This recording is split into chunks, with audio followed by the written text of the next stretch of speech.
same from the business community side, and then we'll hit a few of our members for some questions. Thank you, Mr. Ramesh, for that very detailed presentation, and Honorable Chief Minister, for your comments and willingness to engage the United States and its private sector, and was very happy as a professor at the university to talk about education research and agricultural research as well. So looking forward to continuing that conversation. To set the scene, from a policy perspective, a month ago the finance minister announced a budget and announcing the ambition of turning India into a $5 trillion economy.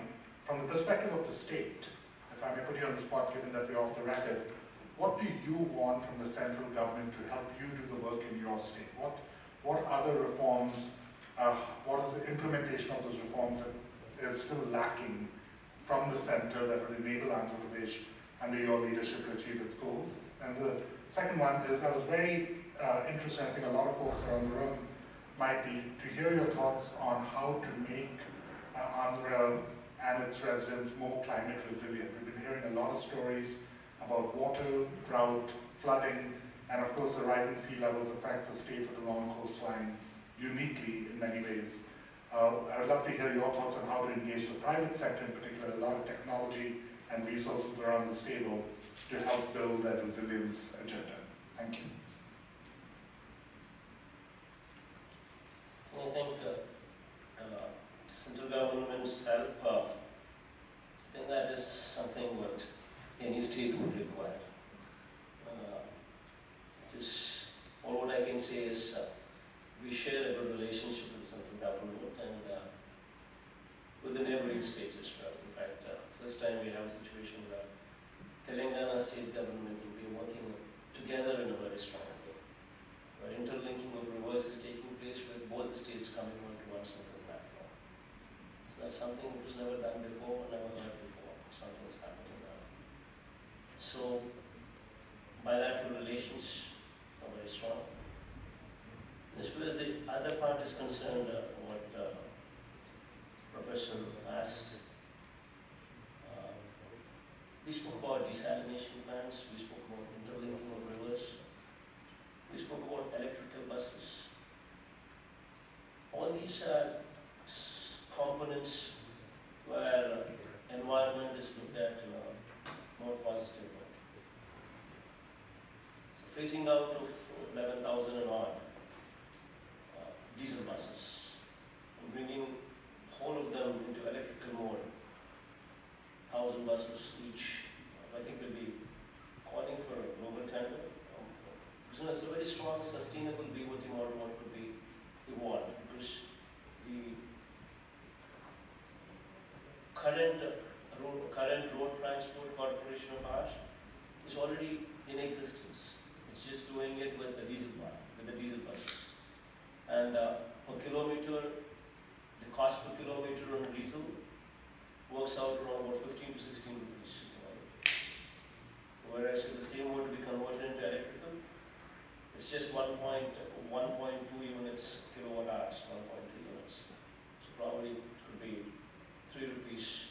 If wind energy also were to be brought into this, renewable energy were to also be brought into it, you can start out with 3 kilometers, 3 rupees per kilometer, and it could slide down to even 50 paise per kilometer as well.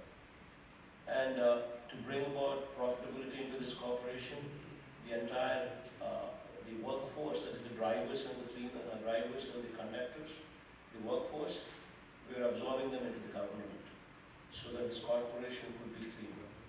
So this corporation need not be bothered about the recurring expenditure, what would entail from the drivers and the conductors part of it. So by and large, this corporation now will become a very sustainable, strong financial model, which will help any big investment to come in a very big way. So this is a positive step towards cleaning up of the environment. So by and large, we also want to bring about environment-friendly policies. We want to bring about, we want to change this pollution policy also for us in a big way. We want to bring about certain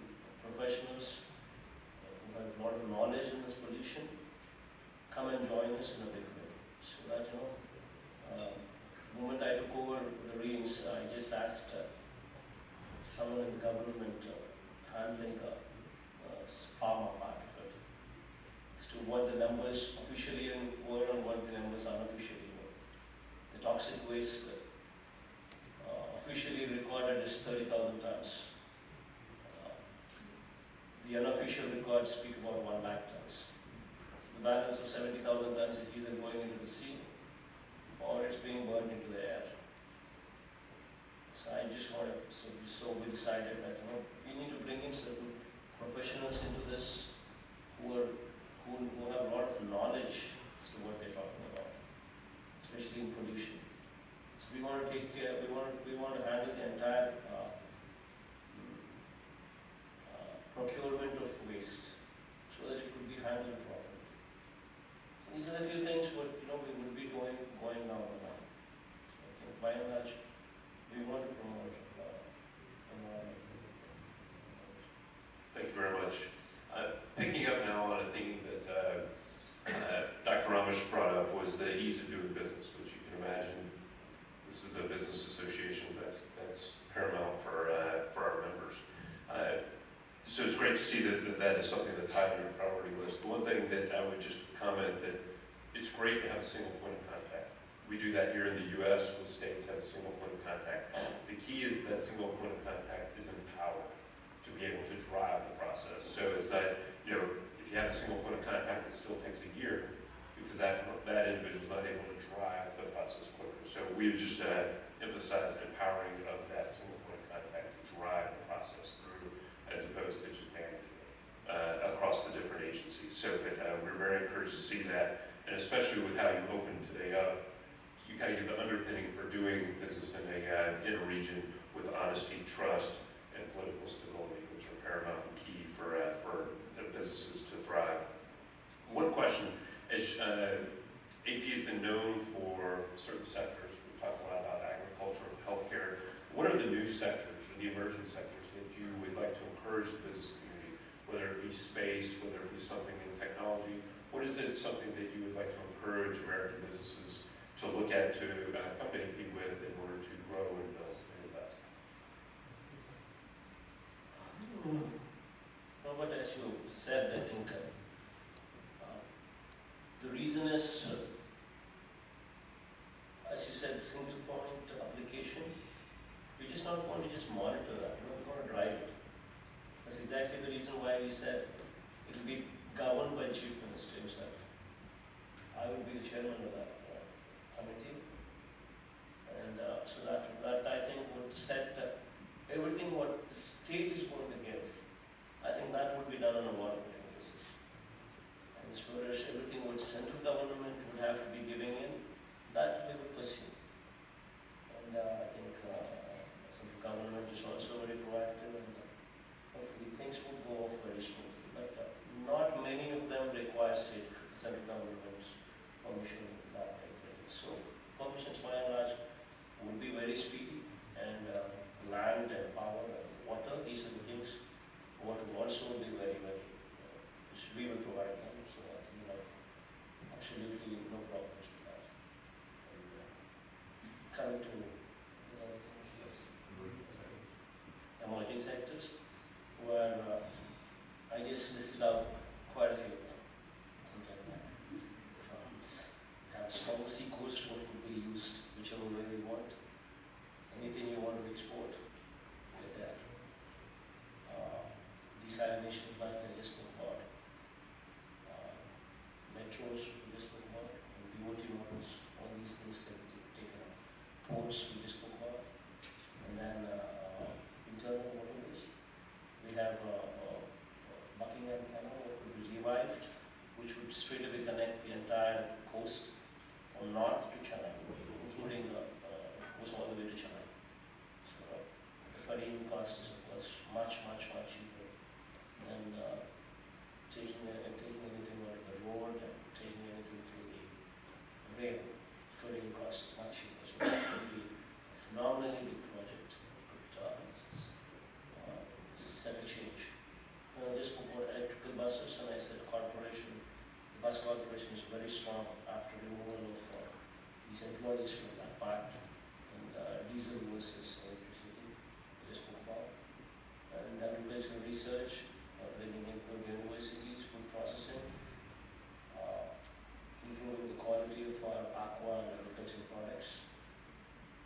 something like what people like, anything where agriculture could be harnessed properly. We are the place. Okay, we'll open it up now for a few questions from our members. I believe we'll start off with Jacobs and Amir F. Takari, who heads up international development for Jacobs. Thank you, Robert. Thank you, Your Excellency. I very much enjoyed the presentation this afternoon. I'm with Jacobs. We are one of the world's largest engineering firms and professional services firms. We have quite a lot of work in India, particularly with the Capital City project, where Jacobs was the program manager. My question to you today is, what's your vision for the Capital City project? Do you still see smart cities as an integral part of the development and future of AP going forward? Thank you. So basically, smart cities is something what they're the future. See, ultimately, all the important cities would have to be turned smart. So that would be a priority. Vizag is one such place what is high on the priority. It's one of the, in AP it could be termed as one of the most cosmopolitan places. So there would be a lot of focus on that, and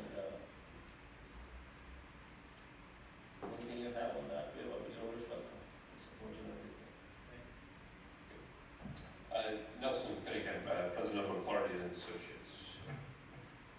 Thank you so much, and thank you for making this one of the first stops on your visit. I have was a longtime board member of the U.S.-India Business Council, and I'm currently a board member of the Atlantic Council, so I think you could not have picked two finer institutions to host you today for lunch. My question relates to one of the issues that came up over and over and over again in the presentation, which is providing your people with health care at a reasonable cost. One of the issues that we have seen over the years that is one of the most difficult in assuring affordable health care is the cost of pharmaceuticals. And I wondered what your strategy is for dealing with the cost of pharmaceuticals to provide broad access to your people. Andhra Pradesh has got a strong coastline, as I just spoke about. There are a lot of pharma companies already prevalent in AP because of its strong presence. What we are wanting to do is the FDA norms, the World Health Organization norms, the WHO norms. These are the things what in procurement to state government entities was not a factor. But now, after we have come into power, in fact, just coincidentally, just a couple of days we had a review meeting with the health department, and in that department, just a couple of days ago, we decided that henceforth procurement norms should be at least WHO. This is something what we have also taken into consideration, because unless the quality of the medicine given, unless it is improved, and where unless it is improved, it doesn't yield good results. That's one of the very, very important points we also understand, and we're doing it in a big way. In this process of doing whatever we have in mind, I think it's going to be one of the most talked about model what we're contemplating. If this goes well, this entire country would actually look up to us. We're wanting to ensure that anything what is above 1,000 rupees is covered. So for that, we're making sure that the number of diseases what come under the insurance policy, that they're increased. The national policy speaks about around 900 odd diseases. We wanted to take it up to 2,000. And then we wanted to improve the quality of our domestic internal hospitals. So every hospital we want to revamp them in a very big way, so that every hospital is to the standards, to the rest of the Indian standards what we have. We want to upgrade every hospital to that level. So we wanted to bring about all these changes. So hopefully in the next 3 years, thankfully with God's grace, hopefully we would like to see some changes going on. Right, so, okay, being cognizant of time, Chief Minister, what we'd like to do, we've got 3 quick questions. I will call, I've got 3 cards up. If you'll name, company, quick question, we'll get them all 3 together, let you react to them, and then we'll make sure we're on time. Okay, does that sound good? So, ma'am, Priti from KR Timber, just wanted to ask whether Andhra Pradesh would be open to for financing of infrastructure, like you mentioned BOT and things like that. Whether you would be open to approaching the international markets for masala bonds.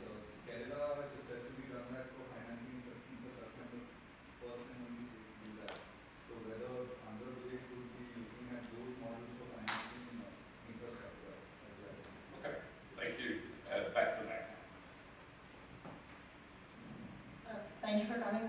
Amana from Vicky. I just had a question about skills development, especially in light of your 75% reservations of in-state employees and how we can help upskill the workforce, especially as India is now trying to attract manufacturing jobs in IT and tech. So is that going to be government-led, or are you going to be working with the private sector? Thank you. Thank you. Steve. Thank you very much. Steve Jacobs, Philip Morris International. Not so much a question as an offer. We used to be a major purchaser of leaf in Andhra Pradesh, and I was listening to your comments about agrarian reform, and we would very much like to come in and talk to you about our ideas of how we can reform the production and marketing system that would bring greater farmer income and value through good agricultural practices to the farmers in need. Be open to that. We'd like to talk to you about it. Great. Thank you very much, Steve. So we've got one on finance and worker development.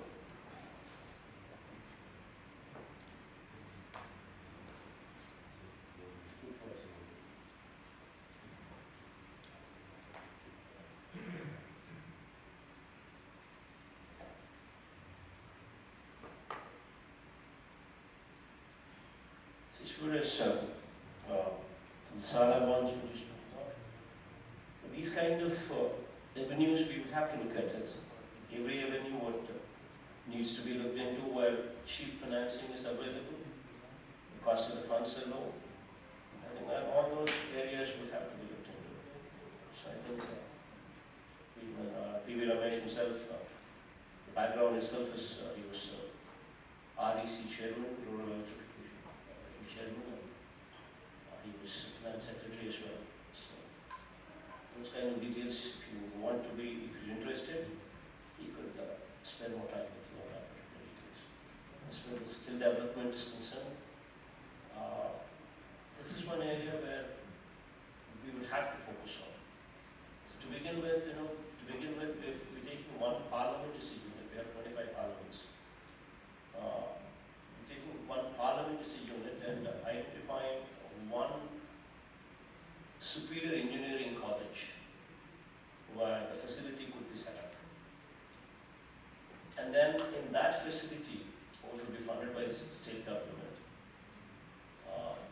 we would be involving the local industry, asking them what kind of skills they would require. Somebody is coming forward to set up a factory. We would ask them beforehand as to what are the qualifications that you require, what are the skills that you require.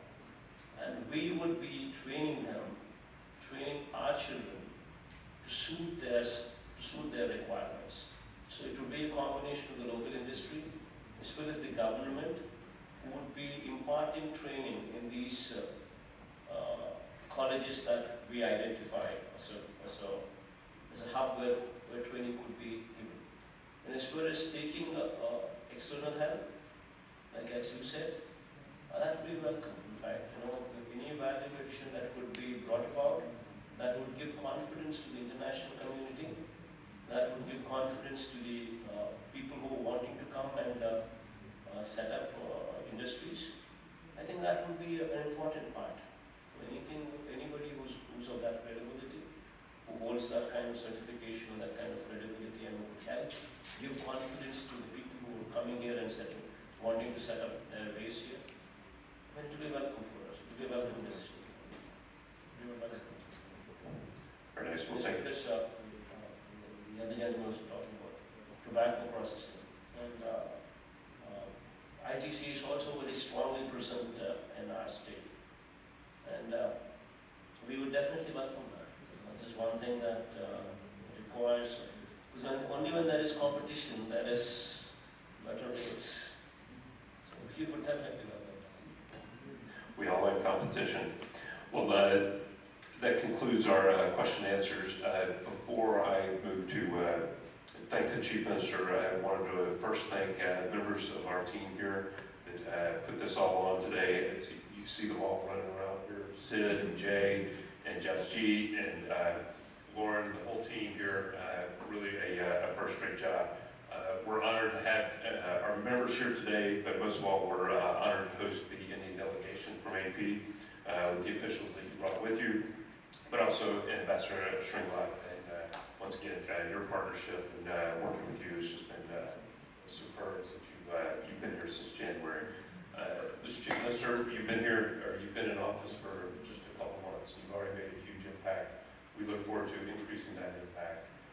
We appreciate sincerely that we're your first stop on this visit. I look forward to seeing you at Notre Dame next week, and we wish you the very best of luck. Thank you very much. Thank you. Finally, ladies and gentlemen, security has asked that everyone remain seated while the Honorable Chief Minister exits, and then we'll depart. Close, may I take this opportunity to acknowledge the grateful thanks for USIBC for organizing this function, especially Robin, and may I request Honorable CM to serve this in an